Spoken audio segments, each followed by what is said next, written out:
So yun guys, nag-ano ako guys, linis ako sa ibaba yung aming kalan, inayos ko kasi nga, kaya pala ano guys, yung aming kalan is nag-uuling kasi marumi na yung pinaka ano niya, yung nilalabasan ng apoy. So nilinis ko yun guys, and then nilagyan ko ng foil yung kalan. So yun, isi-short ko yun guys, isi-short video ko. And then yung aming cabinet na napakatagal na hindi na nalinis. So yun, ilang layer yung guys. So yung mga hindi na importante doon, tinanggal ko guys. So kanina is araw ng basura. So pinagsama-sama ko yung mga plastic na naipon ko, yung mga plastic bottle.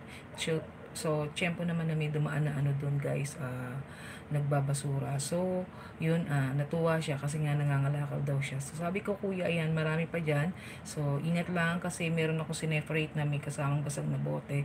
And then, marami pa akong na ano na yung mga matagal na mga bauna na doon guys, yung mga lumang lunchbox i-dispose ko na rin. So, pinagsama-sama ko yung plastic. So, para yung mga ngalakal isa makuha niya. So, sana maglalaba ako ngayong hapon. So, hindi na ako natapos. Naglaba ako ng mga basahan natin. So, yun, busy-busy tayo guys. As a working nanay.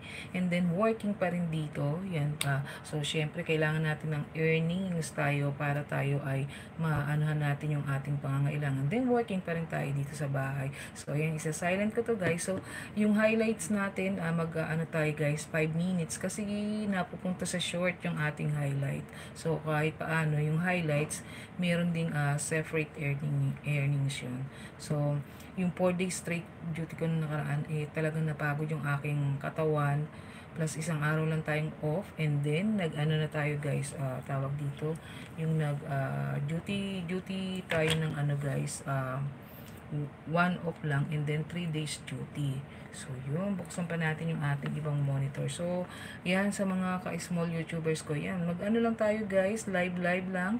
At para ano tayo, yung updated yung ating channel. So kasi sayang naman, nandito na rin naman tayo, edi ituloy na lang natin. So yun, so may mga may napasukan din akong premiere guys.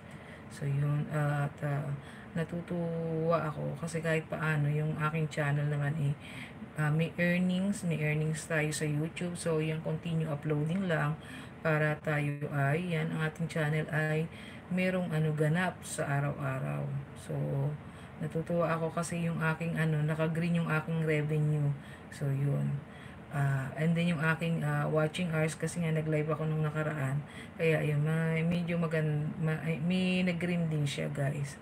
So, na-observe ko yung pagka wala akong live, hindi siya guys, hindi siya nag-green. So, maraming salamat sa sumisilip diyan. So, yan, mag-thumbs up lang po kayo at guys, tayo ay mamamasyal sa mga channel. So, yun, natuwa ako kanina talaga guys.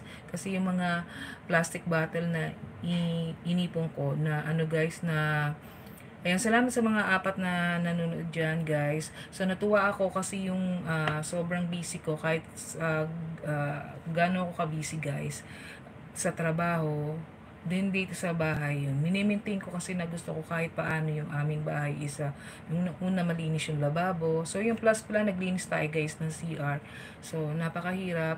Ayun, kagaya ko, age ko is 53 years old na. So working tayo guys. Ayun, sa mga hindi sumusubaybay sa aking channel, working po ako as a nursing attendant sa isang government hospital. So, mahirap kasi nasa charity ward po yun. So, capacity of yung guys, 40 beds plus may 4 na stretcher.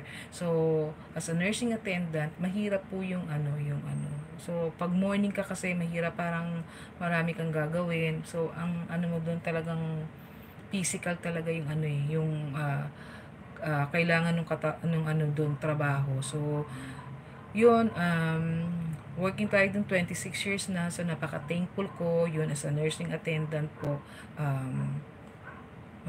Talagang malaking yung tulong sa akin, sa aking pamilya, yung kinikita natin. Kasi, kaya mahal ko yung aking trabaho. So, ayun, pagka off duty naman, dito naman tayo sa bahay nagtatrabaho. So natutuwa ako kanina kasi natuwa yung nangangalakal doon. Natutuwa siya kasi ang dami kong binigay ng mga bote, mga plastic bottle na iniipon ko yung guys.